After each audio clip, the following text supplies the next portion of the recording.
Bismillahirrahmanirrahim. Assalamualaikum warahmatullahi wabarakatuh. Waalaikumsalam warahmatullahi wabarakatuh. Alhamdulillah alladzi arsala rasulahu bil huda wa dinil haqq liyudhhirahu 'alad dini kullihi walau karihal musyrikun. Asyhadu an la ilaha illallah wahdahu la syarikalah wa asyhadu anna Muhammadan abduhu wa rasuluh wa sallallahu alaihi wa ala alihi wa ashabihi wa sallim. Kepada para jamaah yang kami muliakan, sekali lagi hanya kepada Allah Subhanahu wa taala kita mengucapkan segala puja dan puji, sekaligus kita mohon kepada Allah Subhanahu wa taala kiranya Allah menyampaikan keselamatan buat Rasulullah sallallahu alaihi wasallam. Judul kajian pada malam hari ini, kematian yang menanti. Kita adalah sebagai makhluk hidup yang diciptakan oleh Allah Subhanahu wa taala. Setiap yang hidup dipastikan akan mengalami kematian.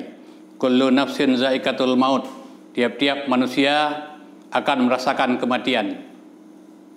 Jadi mudah-mudahan siapapun kita, apapun posisi kita hari ini, namun kematian akan datang menjemputnya.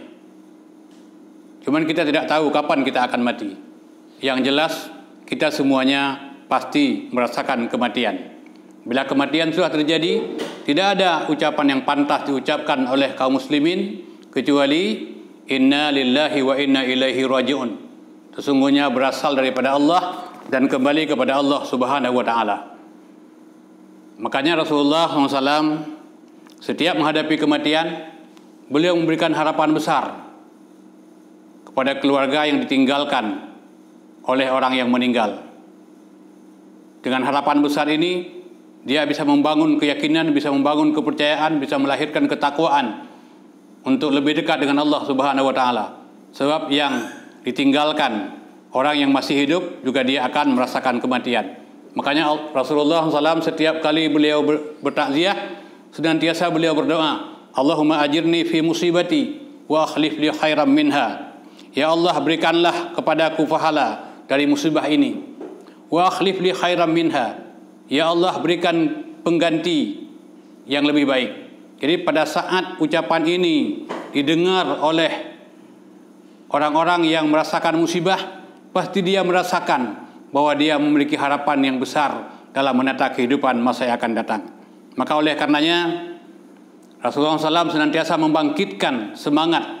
Maka diperlukan adanya takziah yang tujuannya untuk memberikan ketenangan, untuk memberikan hiburan kepada orang-orang yang dilanda musibah. Tidak hanya musibah kematian. Cuma yang selama ini kita melihat musibah ini dalam ruang lingkup yang kecil. Padahal setiap sesuatu yang membuat dia tidak nyaman, ini adalah sebagai sebuah musibah. Mungkin belum pernah kejadian kalau ada orang yang rumahnya terbakar, yang dia jatuh di kendaraan, orang mengucapkan inna lillahi wa inna ilaihi raji'un. Padahal semua sah-sah saja untuk diucapkan. Maka setiap musibah yang terjadi, sekecil apapun, pantas sekali bagi umat Islam senantiasa menyebut inna lillahi wa inna ilaihi raji'un. Sesungguhnya berasal daripada Allah Subhanahu wa taala dan kembali kepada Allah Subhanahu wa taala. Yang perlu kita yakini bahwa kematian itu pasti. Dan kematian itu bukan hanya sekedar berpindah tempat di alam dunia ke alam kubur. Kematian bukan hanya mutasi. Kematian adalah liyabluwakum ayyukum ahsanu amala. Kematian Allah ingin melihat siapa di antara kita yang bagus amal. Maka sebelum kita merasakan kematian, sebelum roh kita dipisahkan dengan jasad kita, kita perlu membuat persiapan yang cukup dan memadai. Mudah-mudahan nanti kita kembali kepada Allah dalam keadaan siap dan siaga. Karena pada hari ini kita lihat, kita diberikan kesempatan oleh Allah Subhanahu wa taala untuk senantiasa mengumpulkan amalan. Tapi nanti setelah kita mati, tidak ada lagi peluang, tidak ada lagi kesempatan untuk mengumpulkan amalan. Di sana yang ada hari-hari yang kita lalui adalah untuk menghitung amal. Maka tatkala hari ini di dunia kita lalai dengan amalan yang diwajibkan kepada kita, nanti setelah kita mati tidak ada amalan yang bisa kita hitung.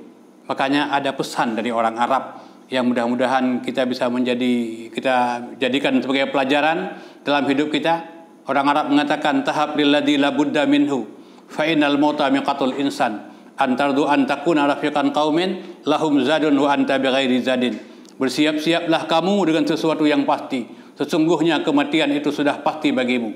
Apakah kamu tidak merasa gelisah di mana orang lain telah bersiap bekal untuk berangkat sementara kita belum punya bekal apa-apa? Maka bersiaplah dengan persiapan yang cukup untuk menghadapi hari yang sudah pasti, hari yang paling panjang, yang di sana ada syurga yang penuh dengan kenikmatan. Mudah-mudahan kita semua akan menjadi penghuni syurga yang dijanjikan oleh Allah Subhanahu wa taala. Sekian, terima kasih. Assalamualaikum warahmatullahi wabarakatuh.